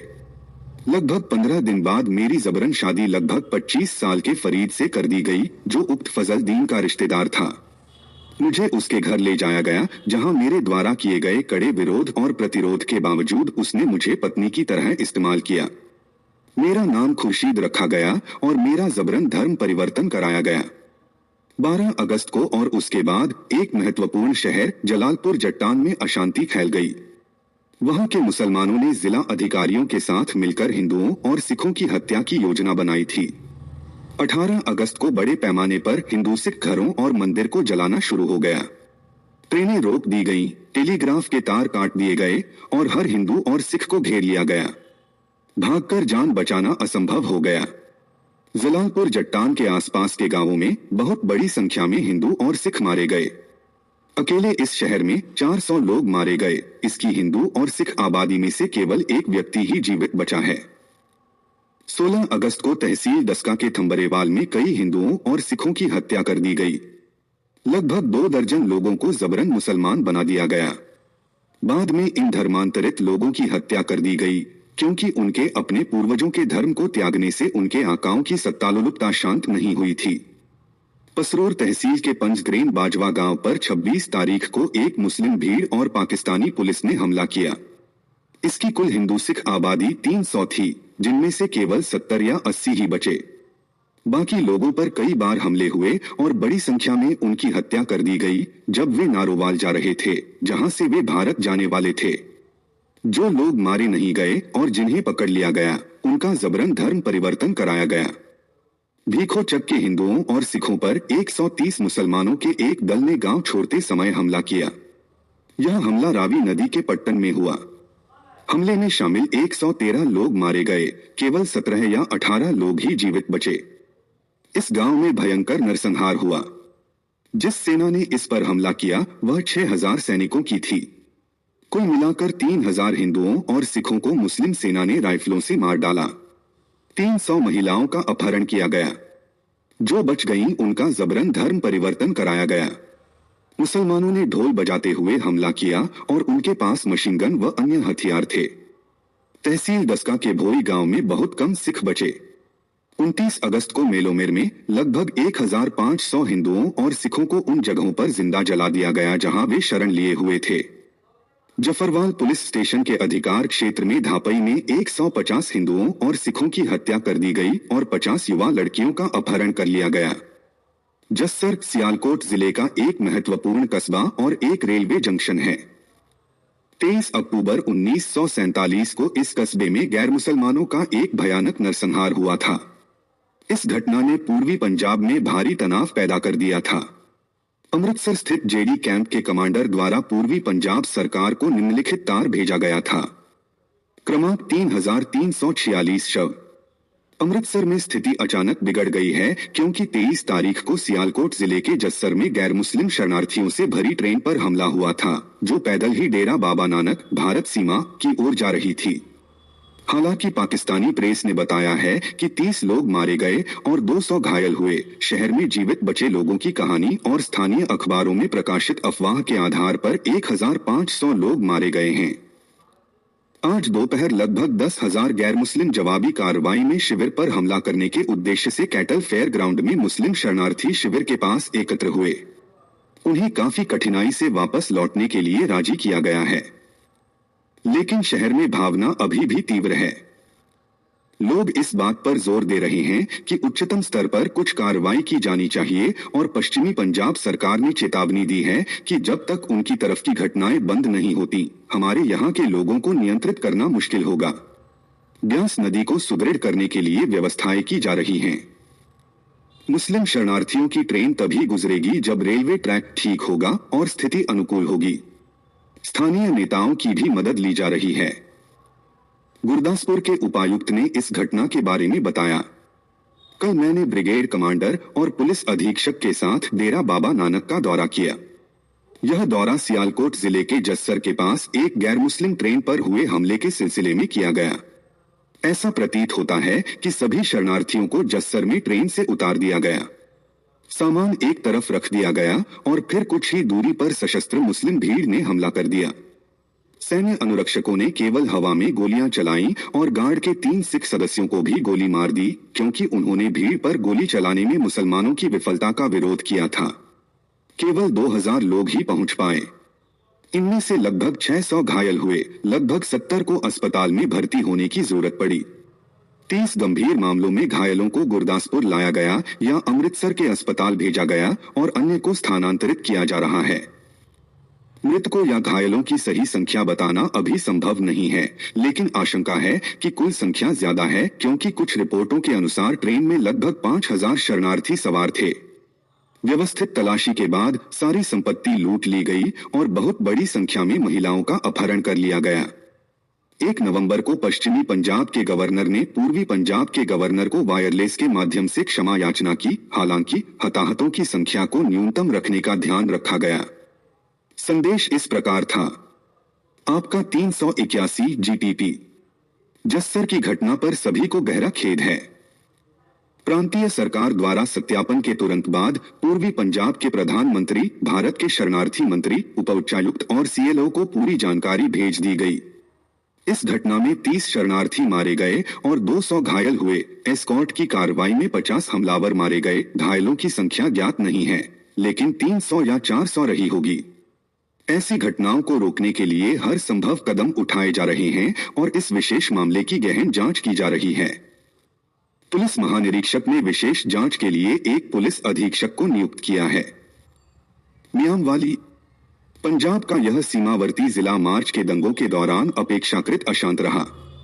10,000 लोगों की भीड़ ने मियांवाली कस्बे पर हमला किया, लेकिन डिप्टी कमिश्नर और अधिकारियों की सूझबूझ ने उस समय उपद्रव को टाल दिया।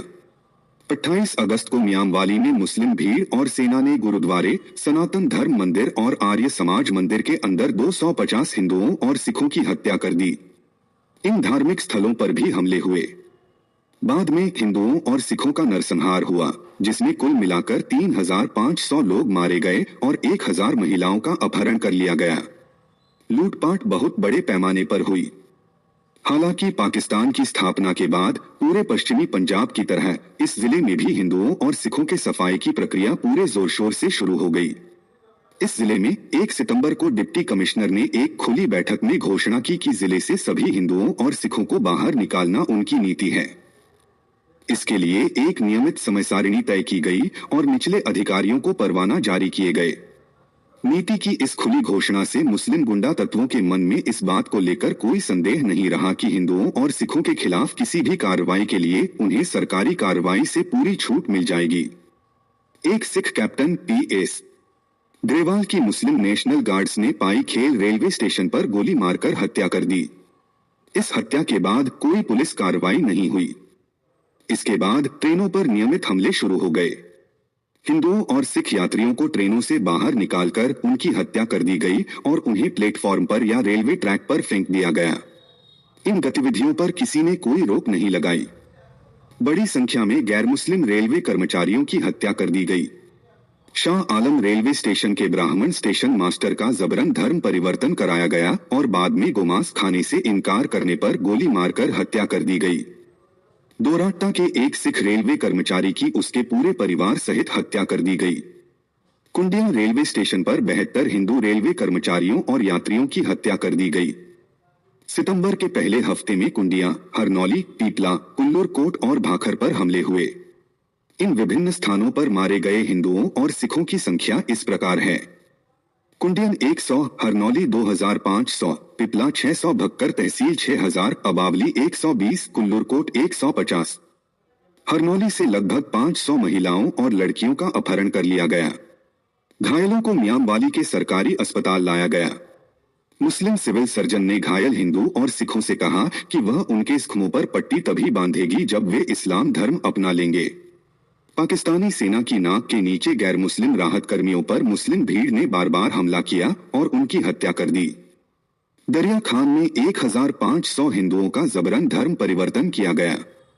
ईसा खेल में डिप्टी कमिश्नर ने 25 हिंदुओं को घेर लिया और मुस्लिम भीड़ ने उनकी हत्या कर दी। बाद में 50 हिंदुओं को गिरफ्तार कर लिया गया।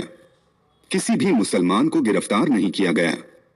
भाखर तहसील के 16 बस्ती सिखान में 5 सावन सितंबर की शुरुआत को बड़ी संख्या में हिंदुओं और सिखों की हत्या कर दी गई।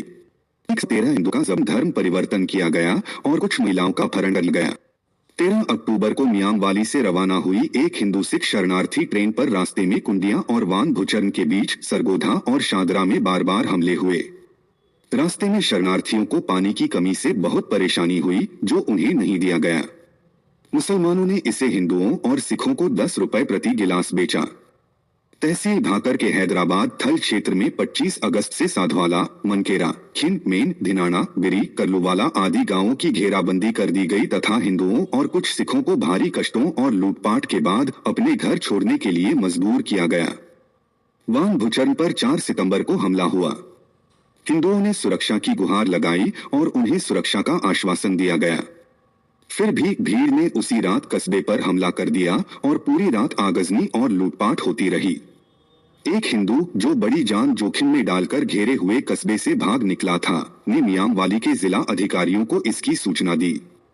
सेना पहुंची लेकिन हमलावरों को खदेड़ने के अलावा कुछ नहीं किया। लूट का कुछ भी वापस नहीं किया गया। झंग 24 अगस्त के आसपास झंग जिले में हिंदुओं और सिखों पर हमले शुरू हो गए। हर कस्बे और गांव में सिखों और हिंदुओं को परेशान किया गया, उनकी हत्या की गई और उन्हें घेर लिया गया। नानकसर और चूंद जैसे लगभग हर जगह गुरुद्वारों को जला दिया गया। मंडी शाहजहांपुर में सिखों और हिंदुओं को बड़े पैमाने पर लूटा गया। चूंद गांव में जिस गुरुद्वारे में हिंदू और सिख शरण लेने के लिए इकट्ठा हुए थे, उसे घेर लिया गया। मुसलमानों ने उन्हें इस्लाम अपनाने या मौत के घाट उतरने की चेतावनी दी। सुरक्षा की सारी उम्मीदें खत्म हो जाने पर हिंदू और सिख महिलाओं ने मुसलमानों के हाथों अपमान से बचने के लिए चिता पर आत्मदाह कर लिया। पुरुषों ने आक्रमणकारियों का डटकर मुकाबला किया और अपने कुल 450 सैनिकों में से 375 को मार डाला। झांग में जनसंख्या अनुपात: मुसलमान 83%, हिंदू 16%, सिख 1.5%। बहावलपुर राज्य: यह राज्य पंजाब के दक्षिण पश्चिम में स्थित है। सतलुज और चिनाब नदियों के किनारे फैला हुआ है और सिंध प्रांत की सीमा से लगा हुआ है। यहाँ हिंदू और सिख अल्पसंख्यक थे और एक मुस्लिम नवाब का शासन था। यह राज्य पाकिस्तान में शामिल हो गया। पाकिस्तान की स्थापना के बाद इस राज्य के हिंदुओं और सिखों पर हत्या, लूट और अपहरण की खुली छूट दे दी गई। सिख लगभग सभी उपनिवेशवादी थे जिन्होंने लायलपुर, मोंटगोमरी, झंग और मुल्तान के सिखों की तरह अपनी कड़ी मेहनत से इस जमीन को उपजाऊ बनाया था। उन्हें हर गांव में काट दिया गया। राज्य के अधिकारियों ने उनकी रक्षा करने के बजाय उनके विनाश को बढ़ावा दिया। रहीम यार खान जिले के भट्टिया में राज्य पुलिस ने सुरक्षा का वादा करके आसपास के गांवों से 4000 सिखों को इकट्ठा किया था। 23 सितंबर को उन पर हमला हुआ। इन 4000 में से केवल 660 ही बच पाए। 700 महिलाओं का अपहरण कर लिया गया। हर जगह सिखों की संपत्ति लूटी गई। हिंदू भी जो एक समृद्ध वर्ग के रूप में थे, हर जगह लूटे गए और मारे गए। राज्य की राजधानी में सभी सिख और हिंदू अधिकारियों, जिनकी संख्या सिविल सूची में ज्यादा नहीं थी, को बिना किसी कारण के गिरफ्तार कर लिया गया। भारत सरकार के राज्य मंत्रालय ने 3 दिसंबर 1947 को एक प्रेस नोट में कहा था। 1941 की जनगणना के अनुसार बावलपुर राज्य की गैर मुस्लिम जनसंख्या 2,40,000 थी, जो सामान्य वृद्धि के साथ अब लगभग 2,70,000 होने का अनुमान है। इनमें से 70,000 से 80,000 लोगों को हाल ही में अशांति के कारण राज्य छोड़ना पड़ा और पीछे छूट गए लोगों की संख्या लगभग 70,000 बताई गई है। इस प्रकार 1 लाख से ज्यादा लोग लापता हैं। ये 1 लाख लापता हिंदू और सिख वे दुर्भाग्यशाली लोग हैं जिन्हें मुस्लिम भीड़, सेना और पुलिस ने खोज निकाला और उनकी हत्या केवल इसलिए कर दी गई क्योंकि वे हिंदू या सिख थे। झेलम। मार्च 1947 में झेलम जिले में जो तबाही मची थी उसके बारे में पहले बताया जा चुका है। देहात में बहुत कम हिंदू या सिख बचे थे। वे या तो पूर्व की ओर चले गए थे या शरणार्थी शिविरों में जमा हो गए थे। अगस्त तक शहर अपेक्षाकृत सुरक्षित थे, लेकिन पाकिस्तान की स्थापना के बाद हिंदुओं और सिखों के लिए हालात बदतर होने लगे।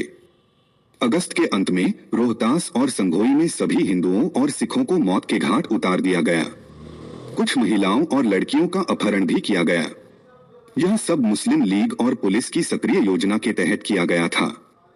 पिंड दादन तहसील के मीरपुर गांव की पूरी गैर मुस्लिम आबादी की हत्या कर दी गई, केवल 2 बच्चे ही बच पाए। वहाली गांव को जमीन पर गिरा दिया गया और उसकी पूरी आबादी को जिंदा जला दिया गया। खेवड़ा में हिंदुओं और सिखों पर हमला किया गया और उन्हें जानमाल का नुकसान झेलने के बाद भारत छोड़ने के लिए मजबूर होना पड़ा। पिंड दादन खान कस्बे में बड़े पैमाने पर हिंदुओं और सिखों की हत्या हुई। झेलम जिले से भारत आने वाली शरणार्थी ट्रेनों पर रास्ते में कई बार हमले हुए और भारी संख्या में हिंदू और सिख मारे गए। 19 सितंबर को पिंड दादन खां और चालीसा के बीच एक ट्रेन पर हमला हुआ। इसमें भारी जनहानि हुई। हरबंसपुरा में एक और हमला हुआ, जहां एक अंग्रेज अधिकारी के समय पर सक्रिय हस्तक्षेप ने हमलावरों को खदेड़ दिया। लाहौर में 200 घायलों को ट्रेन से बाहर निकाला गया और उनमें से ज्यादातर को योजनाबद्ध तरीके से मार डाला गया। 24 सितंबर को एक और ट्रेन रवाना हुई। इस पर कमोके में हमला हुआ, जहां लगभग 1000 हिंदू और सिख मारे गए और बड़ी संख्या में लड़कियों और महिलाओं का अपहरण कर लिया गया। 25 सितंबर को झेलम कस्बे पर हमला हुआ। यहां हमले की योजना पाकिस्तानी सेना ने बनाई थी। हिंदू सिख आबादी के केंद्र गोविंदपुरा मोहल्ले में लगभग 700 हिंदुओं और सिखों को गोली मार दी गई। लोगों को उनके घरों से घसीटकर मार डाला गया। महिलाओं के साथ छेड़छाड़ की गई और कई का अपहरण कर लिया गया।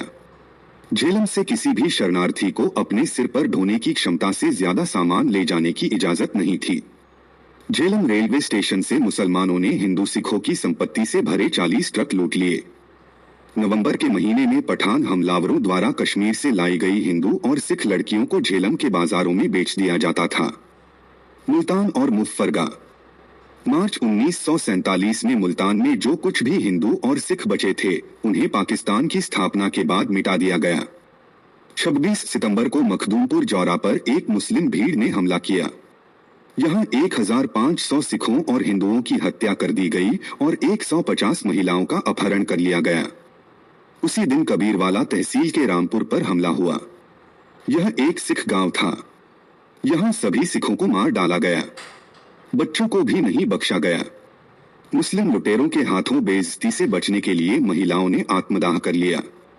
अक्टूबर की शुरुआत में मेलसी के शरणार्थी शिविर में 2000 हिंदुओं और सिखों की गोली मारकर हत्या कर दी गई थी। हमलावर पाकिस्तानी सैनिक थे। बाद में मेलसी रेलवे स्टेशन पर उन्होंने 200 और लोगों की गोली मारकर हत्या कर दी। इन हमलों में बचे लोगों को लेकर भारत जा रही शरणार्थी ट्रेन पर भी रास्ते में कई बार हमले हुए।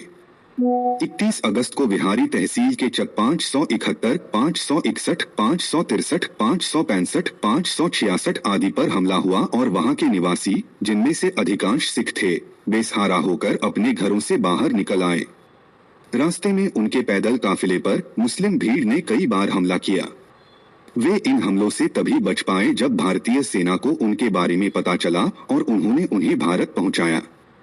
11 सितंबर को तहसील शुजाबाद के चक 80 में 6 सिखों की हत्या कर दी गई। बाकी को बेसहारा हालत में छोड़ दिया गया। मुजफ्फरगढ़ मुल्तान के पश्चिम में एक सुदूर जिला है। यहाँ की आबादी में मुसलमानों का अनुपात लगभग 87% था। इस जिले में हिंदुओं और सिखों का भयानक नरसंहार हुआ, जहाँ कट्टर मुस्लिम पीरों, उग्र मुस्लिम लीगियों और बड़े सामंती मुस्लिम जमींदारों का बोलबाला था, जो अपने आसपास की मुस्लिम जनता की अज्ञानता और सहज प्रभाव का फायदा उठाकर फलते फूलते थे। एक रूढ़िवादी अनुमान के अनुसार इस जिले में 10,000 हिंदू और सिख मारे गए। गुरनानी, बस्ती नवीन और पट्टी भनवाली आदि वे स्थान थे जहां 9 सितंबर को हमले शुरू हुए। यहाँ सभी सिखों और हिंदुओं का मुसलमानों द्वारा जबरन धर्म परिवर्तन कराया गया। धर्म परिवर्तन करने वालों का, यहाँ तक कि वयस्कों का भी खत्म किया गया और उन्हें गोमांस खाने के लिए मजबूर किया गया। उन्हें अपनी बेटियों की शादी मुसलमानों से करने के लिए मजबूर किया गया। जब इन हिंदुओं और सिखों को बाद में भारत ले जाया जा रहा था, तो लाहौर जिले के काहना कच्चा के पास उनकी ट्रेन पर मुसलमानों ने हमला कर दिया। हमलावरों को भारतीय सैन्य सुरक्षा बल ने खदेड़ दिया। बस्ती सिखामवाली में 10 सितंबर को 800 सिखों और हिंदुओं की हत्या कर दी गई। मुजफ्फरगढ़ के डिप्टी कमिश्नर ने हिंदू गणमान्य लोगों को बुलाकर चेतावनी दी कि वे किसी भी सिख को शरण या शरण न दें, क्योंकि किसी भी सूरत में उन्हें पाकिस्तान से बाहर निकाल दिया जाएगा। यह लगभग सितंबर के मध्य की बात है। 10 सितंबर को कोट अड़ू में 1400 लोग, जिनमें ज्यादातर सिख थे, मारे गए। इस नरसंहार में महिलाओं और बच्चों को भी नहीं बख्शा गया। गोविंदपुर, अलीपुर और बदरा में सिखों को सुरक्षा का झूठा आश्वासन दिया गया। गोविंदपुर के 150 सिखों को एक इमारत में बंद कर दिया गया, जिसमें तेल डालकर आग लगा दी गई और सभी जिंदा जल गए। 20 महिलाओं का अपहरण कर लिया गया। 19 अगस्त खानावाल तहसील के जहानिया और मियां चन्नू इलाकों में सभी सिख गांवों पर हमले हुए। चक 107-15 एल में आधा दर्जन सिख मारे गए। मुल्तान छावनी के गुरुद्वारे को घेर लिया गया। मुल्तान में बड़े पैमाने पर हिंदुओं का जबरन धर्मांतरण किया गया।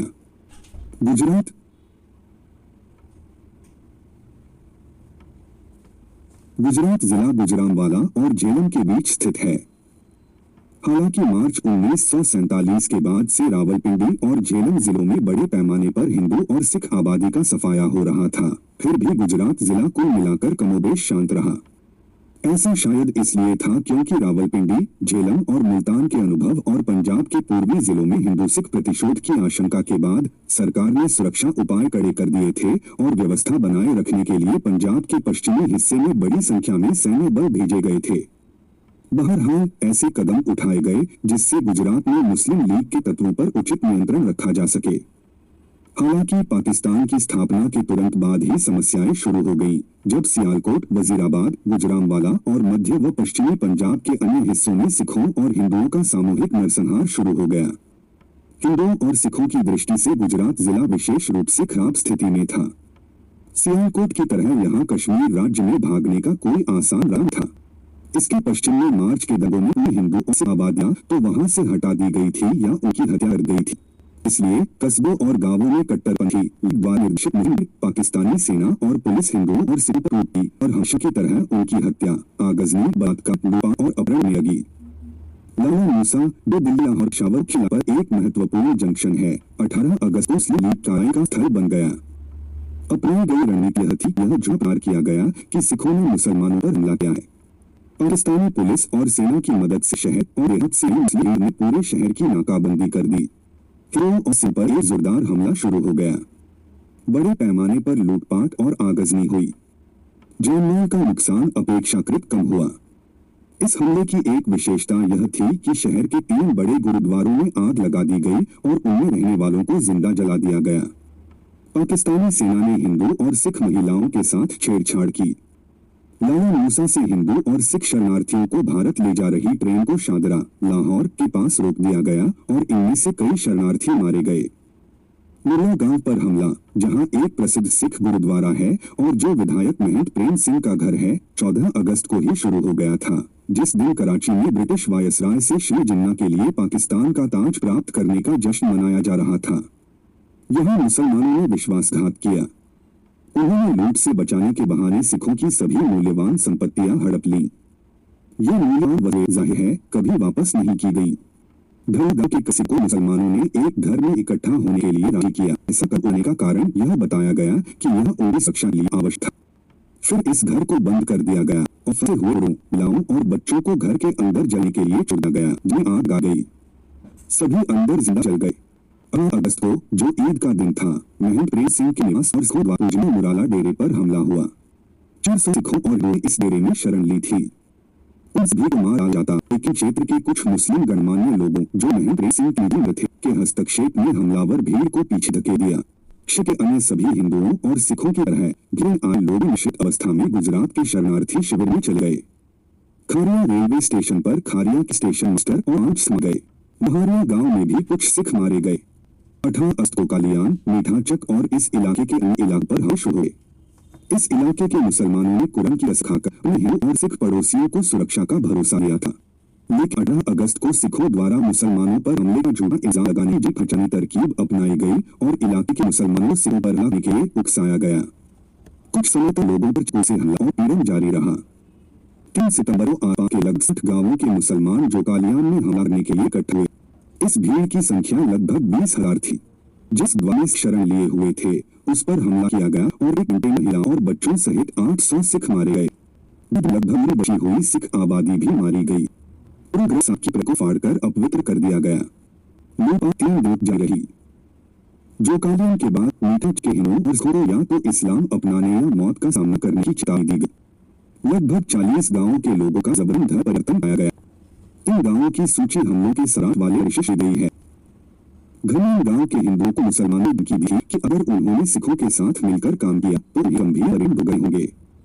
इससे सिखों का कोई मित्र नहीं रहा, क्योंकि उनकी संख्या पहले से ही बहुत कम थी। कुल मिलाकर लगभग 1 स्थिति को और भी विकट होते देख इन हाथों और अड़ित ने महिलाओं को अपने हाथों से मार डाला। इसके बाद पुरुष एक घर में इकट्ठा हुए, उसमें आग लगा दी और आग की लपटों में जलकर मर गए। सिखों के मारे जाने के बाद मुसलमान उन हिंदुओं पर टूट पड़े जिन्होंने उनके वादों पर भरोसा न करके मूर्खता की थी। कई को मार डाला और कई युवा महिलाओं का अपहरण कर लिया। ये घटनाएं लगभग 21 अगस्त को घटित हुई। 17 अगस्त को भरोवाल पर हमला हुआ। यहाँ हिंदुओं और सिखों का व्यापक नरसंहार हुआ। कुल 1200 हिंदू सिख आबादी में से केवल 123 ही जीवित बचे। इस नरसंहार के बाद बड़े पैमाने पर लूटपाट हुई। मंडी बहाउद्दीन गुजरात जिले का एक महत्वपूर्ण व्यापारिक केंद्र है। यहाँ मुस्लिम सेना ने बहुत पहले ही अपना प्रभाव जमा लिया था। सिखों को उनके घरों से निकालकर, संगीनों से गोदकर और अन्य प्रकार की यातनाएं देकर जबरन इस्लाम धर्म अपनाने पर मजबूर किया गया। यहाँ स्थापित शरणार्थी शिविर का संचालन मुस्लिम अधिकारियों द्वारा बर्बरतापूर्ण तरीके से किया जाता था और सिखों को किसी भी प्रकार की यातना या अपमान से नहीं बख्शा जाता। शिविर से भारत वापस जाने की दयनीय अपीलें सिखों द्वारा शिविर द्वारा बंद समिति, पूर्वी पंजाब सरकार और भारत सरकार से लाकर की जा रही। बिंडा नामक एक बड़े शहर में 3,030 सिख मारे गए। शादीवाल कला और शादीवाल खुद में हिंदुओं जबरन इस्लाम कबूल करवाया गया, जबकि सभी को मार डाला गया। ये घटनाएं 18 और 19 अगस्त को हुई। 5 सितंबर को एक महत्वपूर्ण गांव मंगा के सिख पर हमला हुआ। उन्होंने आक्रमणकारियों का कड़ा मुकाबला किया और बहाउद्दीन शरणार्थी शिविर में पहुंचाया गया, जहां से उन्हें भारत भेज दिया गया। गुजरात जिले से 2000 हिंदू सिख शरणार्थियों को ट्रकों में भरकर भारत लाया जा रहा था। कुंजम पुल के पास इन ट्रकों के रास्ते में अवरोध डाल दिए गए। इन ट्रकों के साथ चल रहे भारतीय सैन्य दल ने मुस्लिम हमलावरों पर गोलीबारी की, अवरोध को हटाया और उन्हें तितर-बितर कर दिया। 9 सितंबर बाद में लाहौर के मोजान इलाके में इन ट्रकों पर फिर से हमला किया गया। 27 अगस्त को कोटला कासिम खान में 4000 लोगों की एक मुस्लिम भीड़ ने हिंदुओं और सिखों पर हमला कर दिया। कई घर जला दिए गए, 70 हिंदू और सिख मारे गए और 30 घायल हो गए। यहाँ तक कि महिलाओं और बच्चों को भी नहीं बख्शा गया और उन्हें बेरहमी से टुकड़े टुकड़े कर दिया गया। अगस्त के अंत में तहसील फलिया के कुंजाह पर हमला हुआ। यहाँ बड़ी संख्या में जबरन धर्मांतरण हुए। हिंदुओं और सिखों के घरों पर मुसलमानों ने जबरन कब्जा कर लिया। गुरुद्वारों और उनमें रहने वालों को आग में जला दिया गया। यहाँ का एक भी सिख जिंदा नहीं बचा। सरगोधा इस जिले में हिंदुओं और सिखों पर हमले मार्च 1947 में शुरू हुए। 26 मार्च को इस जिले के विभिन्न स्थानों पर हिंदुओं और सिखों पर गंभीर और व्यापक हमलों की खबरें आईं। ये हमले अभी रावलपिंडी जैसे बड़े पैमाने पर नहीं हुए थे, लेकिन फिर भी गंभीर थे। इससे पहले 11 मार्च को मुसलमानों ने मानसेहरा पर हमला किया था, लेकिन वे तितर-बितर हो गए थे। 14 मार्च को खुशाब में हिंदुओं और सिखों तथा उनकी दुकानों पर हमले किए गए। 3 हिंदू साधुओं की हत्या कर दी गई। जिले में उपद्रव इतना बढ़ गया कि 11 जुलाई की एक खबर के अनुसार खुशाब के मुसलमानों पर हिंदुओं और सिखों पर लगातार हमले करने के लिए 50,000 रुपए का जुर्माना लगाया गया। इस इलाके के कई गांवों पर इसी अपराध के लिए सामूहिक रूप से जुर्माना लगाया गया। 500 रुपए से लेकर 3,000 रुपए तक का जुर्माना। जुलाई के बाद कुछ दिनों तक इस जिले में तुलनात्मक रूप से शांति रही। हालांकि पाकिस्तान की स्थापना के बाद 16 अगस्त को हिंदुओं पर हमले फिर से पूरे जोर शोर से शुरू हो गए। मलकवाल और शोरकोट तथा मलकवाल और भेरा के बीच चलने वाली ट्रेनों पर हमले किए गए और हिंदू और सिख यात्रियों को लूटा गया और उनकी हत्या कर दी। गांवों में हिंदुओं और सिखों को इस्लाम अपनाना मरने की तालीम दी और कई मामलों में धर्म परिवर्तन से इनकार करने पर जान से मारने की धमकी भी दी गई। यहाँ तक कि कई मामलों में धर्मांतरित लोगों की हत्या भी कर दी गई। जो लोग मारे नहीं गए उनके भारत पहुंचने के रास्ते में बाधाएं खड़ी कर दी गई जब भारतीय सेना उन्हें निकालने आई। अकेले बंदियाल में ही ऐसे 325 जबरन धर्मांतरित व्यक्ति पाए गए। भलवाल तहसील के भेरा में हिंदुओं की कई छिटपुट हत्याएं हुई। विलाना में 10 हिंदुओं की हत्या कर दी गई।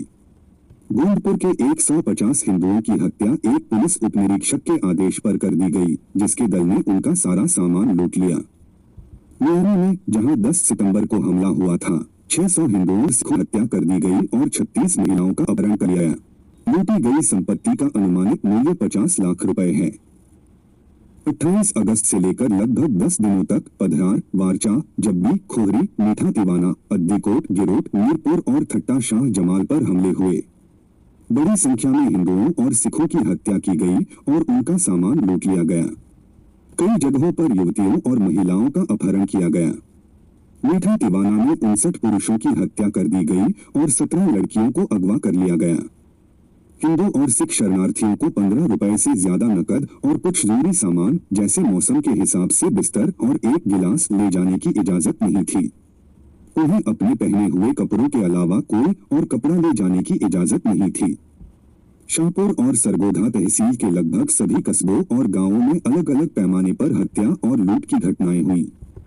जिन लोगों का जबरन धर्म परिवर्तन कराया गया, उनमें से बड़ी संख्या में लोगों को अपनी बेटियों का विवाह मुसलमानों से करने के लिए मजबूर किया गया ताकि विवाहित लड़कियां और उनके परिवार भारत में भाग जाएं। 45, 46, 19, 20, 26, 15, 37, 42, 44, 30, 36 आदि के निवासी, जिनमें से अधिकांश सिख थे, बेसहारा अवस्था में अपने घर छोड़ने को मजबूर हुए और उन्होंने गुजरात राहत शिविरों में शरण ली। इन चकों से निकाले गए लोगों की संख्या लगभग 9,000 थी। सितंबर के पहले सप्ताह तक उनका निष्कासन पूरा हो गया था। 27 अगस्त को भेरा में कई हिंदू और सिख दुकानदारों पर चाकू से हमला किया गया। मुस्लिम गुंडों के समूहों द्वारा हिंदुओं और सिखों पर चाकू से हमला कई दिनों तक जारी रहा। कई हत्याओं के बाद मलकवाल के हिंदुओं और सिखों को अपना घर छोड़ने पर मजबूर होना पड़ा। चक 38B और 29 दोनों सरगोधा तहसील में मुस्लिम सेना द्वारा बड़ी संख्या में सिखों की हत्या कर दी गई। 16 अगस्त को खियाली में बड़ी संख्या में हिंदुओं और सिखों की हत्या कर दी गई।